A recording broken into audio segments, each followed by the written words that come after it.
پیارے دوستوں، السلام علیکم۔ میرا نام طارق نصیر ہے اور اس وقت آپ ملاحظہ فرما رہے ہیں میری تحریر کردہ نئی کتاب فرعون رامسس دوئم کا سرورق، اور اس وقت آپ کی خدمت میں میری اس نئی تحریر کردہ کتاب کی تیسری ویڈیو قسط پیش کی جا رہی ہے، جو کہ صفحہ نمبر 21 سے لے کر صفحہ نمبر 30 تک کے صفحات پر مشتمل ہے۔ تو آئیے دوستوں، اب ہم اپنی اس نئی کتاب کی تیسری ویڈیو قسط کا آغاز کرتے ہیں۔ بسم اللہ الرحمن الرحیم۔ گزشتہ سے پیوستہ۔ دریائے نیل کے پہلے موتیا بند کے اس جنگی معرکے میں اس کے دو بیٹے، جن میں اس کا سب سے بڑا بیٹا آمون ہرکپشوف اور اس کا چوتھا بیٹا خائم واسیٹ بھی اس کے ہمراہ شریک ہوئے تھے۔ نیوبیا، جو کہ عرصہ 200 سال سے قدیم مصری سلطنت کی ایک کالونی بنا ہوا تھا، جہاں سے غلام مزدوروں کو لا کر تعمیرات کرنے کی غرض سے قدیم مصری سلطنت میں لایا جاتا تھا، اور وہاں پر فرعون رامسس دوئم نے بیت الولی اور جرف حسین کے شہروں میں مندروں کی تعمیر کا کام شروع کر دیا تھا۔ بیت الولی کا موجودہ نام اب کالابشا ہے، اور یہ دونوں شہر شمالی نیوبیا میں واقع تھے۔ لیبیا کی جنگی مہمات۔ فرعون رامسس دوئم نے لیبیا کی حدود میں بحیرہ روم کی جانب سے 300 کلومیٹر اندر تک رسائی حاصل کی تھی، اور اس نے زاویہ الرخام کے مقام پر ایک چھوٹا سا جنگی قلعہ بھی تعمیر کیا تھا۔ زاویہ الرخام کے جنگی قلعے کے آثار آج بھی موجود ہیں، لیکن مورخین کو لیبیا میں پیش آنے والے ان تاریخی جنگی واقعات کے بارے میں ابھی تک کوئی خاص علم نہیں ہو سکا ہے۔ فرعون رامسس دوئم کے دور کی تعمیرات۔ سن 1277 قبل مسیح سے فرعون رامسس دوئم نے گزشتہ 1500 سال سے جاری اہراموں کی تعمیر کے بعد سے نئے تعمیراتی سلسلوں کا آغاز کیا تھا۔ فرعون رامسس دوئم نے قدیم مصری سلطنت کے دریائے نیل کے ڈیلٹا سے مراد کسی دریا کے راستے میں آنے والا تکونی ارضیاتی مقام کہلاتا ہے، کے مقام سے لے کر نیوبیا کے دریائے نیل کے ساحلی مقام پر اس قدر بڑی تعداد میں تعمیرات کے کام کا آغاز کیا تھا، جو اس سے قبل کسی بھی قدیم مصری سلطنت کے فرعون بادشاہ نے نہیں کیا تھا۔ فرعون رامسس دوئم کے کیے گئے تعمیری کاموں کے مقاصد درج ذیل تھے۔ نمبر 1، ری ماڈلنگ یعنی سابقہ تعمیری کام کی مرمت اور بہتری۔ نمبر 2، تھیبس کے مندروں میں فرعون رامسس دوئم کی عظمت کی عکاسی۔ نمبر 3، قدیم مصری سلطنت کے سابقہ فرعون بادشاہوں کے مجسموں اور فرعون رامسس دوئم کے مجسموں کی خصوصی انداز میں نئی تزئین و آرائش، جن میں ان مجسموں کی دوبارہ سے گہرائی کے ساتھ نئی کارونگز کی گئی تھیں۔ نمبر 4، فرعون رامسس دوئم کے مجسموں اور دیواروں پہ کی گئی مصوری کے ذریعے کی جانے والی جنگی پروپیگنڈا مہم، جس میں فرعون رامسس دوئم کے دشمنوں کو فرعون رامسس دوئم کے ہاتھوں ذلت آمیز شکست دینے اور ان کو دی جانے والی موت کے سزا کے مناظر کو دکھایا گیا ہے۔ نمبر 5، انہی مناظر کی منظرکشی کو ان مصوری کے آرٹ کے نمونوں میں ایسی عمارتوں میں بھی دکھایا گیا ہے جو فرعون رامسس دوئم نے خود تعمیر نہیں کی تھیں۔ نمبر 6، پائے رامسس کی تعمیر بھی دریائے نیل کے کنارے پر اسی ڈیلٹا کی زمین پر کی گئی تھی، جو اس سے قبل فرعون رامسس دوئم کے والد سیٹی اول کے دور حکومت میں ان کے لیے گرمیوں کے موسم گزارنے کے لیے ایک سیاحتی مقام ہوا کرتا تھا۔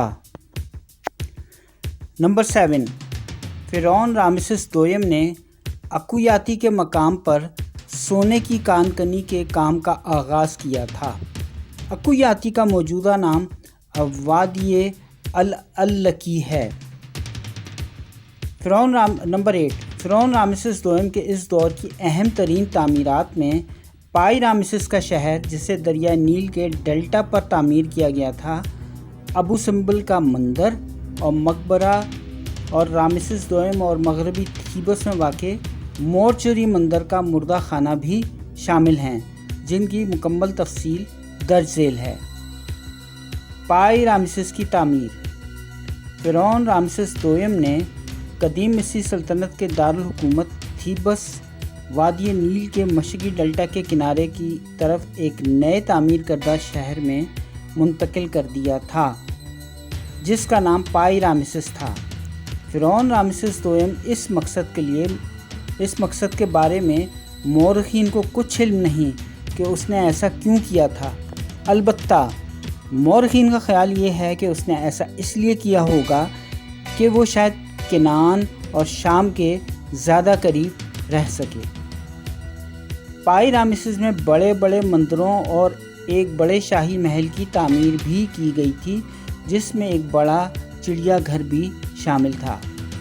عباسی دور خلافت کے 10ویں صدی کے مشہور عظیم یہودی فلسفی اور مورخ سعدیہ بن یوسف گاؤن نے اپنی تحریر کردہ کتاب دی بک آف بلیفز میں پائی رامسس کو عین شمس کے نام سے تحریر کیا ہے۔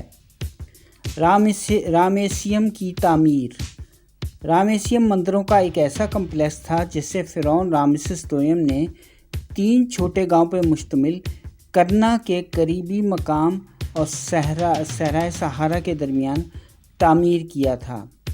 سسلی سے تعلق رکھنے والے مشہور یونانی تاریخ دان ڈیوڈورس سیکولوس نے اپنی لاطینی زبان میں تحریر کردہ کتاب، جس کا نام تاریخی لائبریری یا بیبلیوتھیکا ہسٹوریکا ہے، اس تاریخی کتاب میں انہوں نے اس عظیم الشان رامیسیم کا دورہ کیا تھا، اور انہوں نے اپنی اس تاریخی کتاب میں نہایت تفصیل کے ساتھ اس عظیم الشان رامیسیم کے بارے میں تحریر کیا ہے۔